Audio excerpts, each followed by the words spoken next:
के बाद एक बार फिर से आप सभी का स्वागत है। महाकुंभ में श्रद्धालुओं का सैलाब उमड़ रहा है। 62 करोड़ से ज्यादा श्रद्धालु अब तक आस्था की डुबकी लगा चुके हैं। बड़ी अपडेट आपको बता रहे हैं, महाशिवरात्रि पर भारी तादाद में श्रद्धालुओं के पहुंचने का अनुमान जताया जा रहा है। महाशिवरात्रि के मौके पर स्नान को लेकर के प्रशासन ने भी चाक चौबंद इंतजाम किए हैं। महाकुंभ में श्रद्धालुओं का सैलाब लगातार उमड़ रहा है। 62 करोड़ से ज्यादा श्रद्धालु अब तक आस्था की डुबकी लगा चुके हैं। क्या सितारे, क्या खास, क्या राजनेता, क्या अभिनेता, हर व्यक्ति इस समय मां गंगा की पावन लहरों में स्नान चाहता है, ध्यान चाहता है और सत्व भी चाहता है।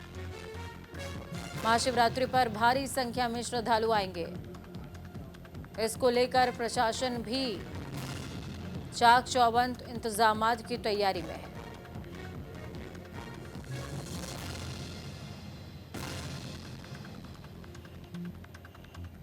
चलिए सीधे प्रयाग का रुख करते हैं। प्रयागराज से हमारे साथ में सहयोगी पूजा अग्रवाल ग्राउंड जीरो से जुड़ गई हैं। पूजा, क्या कुछ अपडेट है, किस तरह की तस्वीरें आप देख पा रही हैं? क्योंकि महाकुंभ के लिए महाजन सैलाब अभी भी उमड़ रहा है, महाशिवरात्रि का मौका है।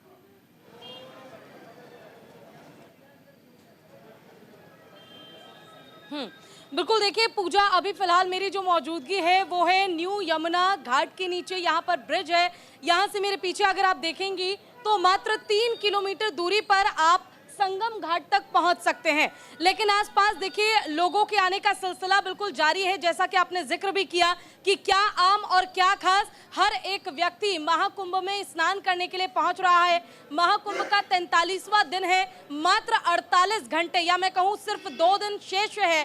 26 तारीख को महाशिवरात्रि के साथ ही महाकुंभ का समापन हो जाएगा। और सबसे बड़ी बात यह है कि अगर मैं बात करूं तो 120 करोड़ सनातनी ऐसे हैं जिसमें से आधे से ज्यादा सनातनी हर संभव प्रयास कर रहे हैं, हर संभव कोशिश कर रहे हैं कि वो प्रयागराज पहुंचे, यहाँ संगम में वो डुबकी लगाए, स्नान करें। महाशिवरात्रि का ये मौका बेशक से पावन है और इसको लेकर भी देखिए हम कई खबरें देखते हैं और कई ऐसे हादसे हुए, बावजूद इसके श्रद्धालुओं के पहुंचने का सिलसिला जो है वो कम नहीं हुआ है। अगर कल की मैं बात करूं तो रविवार के दिन देखिए 1 करोड़ से ज्यादा श्रद्धालुओं ने आस्था की डुबकी लगाई है। अगर आज की बात करूं अभी तक की तो 55 लाख से ज्यादा, देखिए 55 लाख से ज्यादा सोमवार का दिन है, एक व्यस्त दिन है, हर कोई अपने काम में बिजी रहता है, फिर भी 55 लाख से ज्यादा श्रद्धालु अब तक स्नान कर चुके हैं और ये सिलसिला जारी है। मैं चाहूंगी जो कैमरा पर्सन है केडी वो दिखाएं कि किस तरह से आसपास लोग मौजूद हैं और भारी संख्या में लोग पहुंच रहे हैं। और इससे भी अच्छी बात देखिए पूजा ये है कि व्यवस्था जो है वो वाकई में चाक चौबंद है। ये सिर्फ दिखाने या बताने वाली बात नहीं है, वाकई में व्यवस्थाएं ऐसी की गई हैं प्रशासन की ओर से, सरकार की ओर से। चाहे वो ट्रेन हो, चाहे रेलवे स्टेशन हो, चाहे वो बस अड्डा हो या फिर प्रयागराज की गली और प्रयागराज की सड़कें ही क्यों ना हो, हर जगह पर प्रबंध किए गए हैं। हाँ, थोड़ी परेशानी लोगों को झेलनी पड़ सकती है। आज के लिए क्या कुछ तैयारी है पूजा, क्योंकि आज का दिन बेहद खास है। आज एकादशी यानी कि श्री हरि विष्णु का दिन है और साथ में सोमवार यानी कि भगवान भोलेनाथ का दिन है और भगवान भोलेनाथ का सीधा संयोग माँ गंगा के साथ में है, क्योंकि माँ गंगा ने भागीरथी अवतार अपना शिव की जटाओं से निकल करके ही लिया था। आज के दिन के लिए क्या विशेष इंतजामात हैं? आपने जिक्र किया सोमवार है, सोमवार से अलग भी आज एकादशी और सोमवार का संयोग है, तो इसको भी जो पूर्वांचली लोग हैं वो बेहद खास मानते हैं।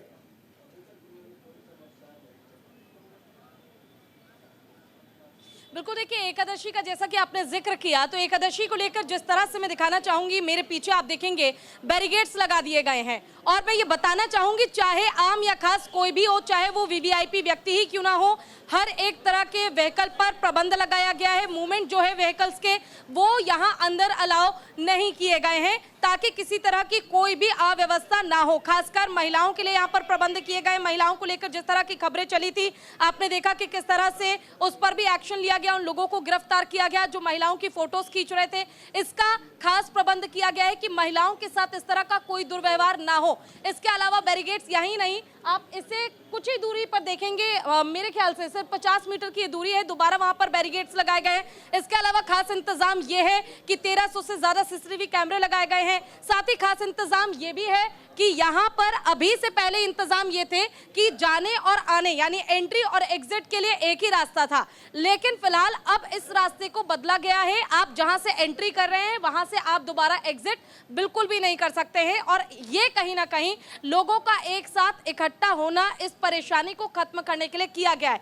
इसके साथ ही भारी पुलिस बल को तैनात किया गया है, चाहे रेलवे स्टेशन पर हम आरपीएफ की बात कर लें या फिर यहाँ पर सीआरपीएफ की बात कर लें या फिर खुद जिला प्रशासन की बात कर लें, हर एक तरह के प्रबंध किए गए हैं। घाट की अगर मैं बात करूं तो घाट पर भी ऐसे प्रबंध किए गए हैं कि ज्यादा भीड़ एक साथ इकट्ठी ना हो और लोगों को धीरे धीरे आगे बढ़ने के लिए बोला जा रहा है, समझाया जा रहा है कि वो एक साथ संगम में स्नान करने की जिद ना करें। और इसके लिए सबसे बड़ी बात यह है कि सरकार की ओर से, प्रशासन की ओर से भारी पुलिस बल को तैनात किया गया। पूजा, बिल्कुल, देखिए मौसम भी करवट ले रहा है क्योंकि जब हम कुंभ क्षेत्र में कुंभ स्नान के आरंभ की बात करते हैं तो ठंड होती है, माघ होती है और माघ के महीने में लोग कल्पवास करते हैं।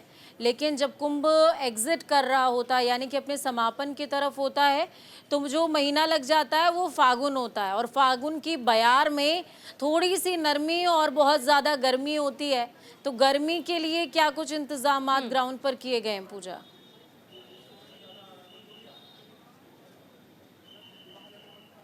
देखिए, गर्मी के लिए इंतजाम तो मैं पूजा यही कहूंगी कि लोगों को खुद समझाया जा रहा है कि वो अपने आप को हाइड्रेटेड रखने के लिए पानी जरूर पिए और हालांकि पानी की व्यवस्था यहाँ पर जगह जगह पर की गई है ताकि कोई दिक्कत ना हो। इसके अलावा टेंट के इंतजाम भी किए गए हैं, हालांकि टेंट मुझसे कुछ दूरी पे है वरना मैं आपको वो तस्वीर जरूर दिखाती जहाँ लोग ठहर कर थोड़ा सा आराम कर सकते हैं, रेस्ट कर सकते हैं। और ऐसा नहीं है कि वहां पर बैठने या फिर लेटने की व्यवस्था नहीं की गई है। मैंने बकायदा देखा कि किस तरह से लोगों के लेटने के लिए, बैठने के लिए व्यवस्था की गई है। कोई बुजुर्ग है तो वो छांव में बैठ भी सकते हैं। इसके अलावा लोगों को खुद से भी सतर्क रहने के लिए कहा गया है। मैं दिखाऊंगी, आप देखिए किस तरह से मैं कड़ी धूप में हूँ लेकिन फिर भी कुछ लोग ऐसे हैं जो आए तो हैं, संगम जाने का इंतजार कर रहे हैं लेकिन थोड़ा आराम भी फरमाते नजर आ रहे हैं। एक बार इनसे बात करेंगे। कहाँ से आए आप? सासाराम से मैं है, बम्बई से। आप बम्बई से आए? बम्बई से। अच्छा, कैसा लग रहा है आपको? अच्छा लग रहा है भी। अच्छा, संगम में डुबकी लगा ली? हाँ, लगाई, 5 की डुबकी लगाई भी। कोई दिक्कत परेशानी तो नहीं? नहीं, अयोध्या जी भी लगाए, थक गए आप। अच्छा, थक गए हैं? हाँ, चलने में थक रहे ना। बाकी हर एक प्रबंध ठीक है? हाँ, सब ठीक है, बहुत अच्छा। बहुत अच्छा लगा हम लोग को महाकुंभ में। मैं दूसरा बार आज, एक बार पहले भी आ चुका हूँ, मैं दूसरी बार आज आया। बहुत अच्छा, जगह जगह हर चीज़ का इंतजाम बहुत अच्छा किया गया है।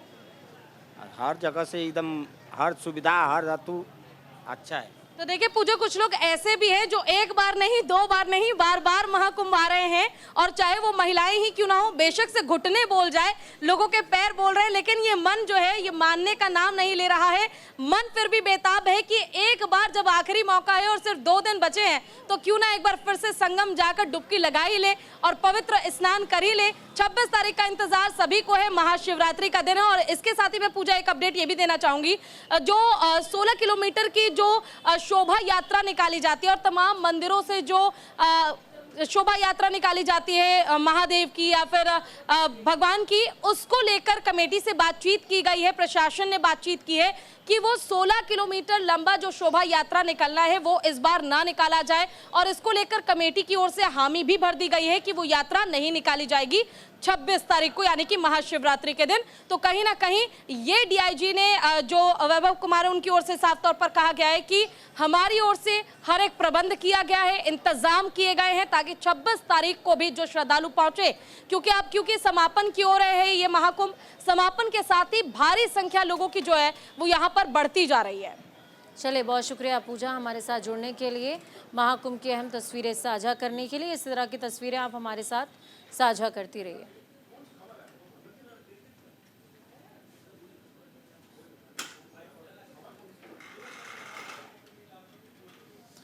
तो देखिए, श्रद्धालुओं का तांता लगातार बढ़ता हुआ कुंभ क्षेत्र की तरफ।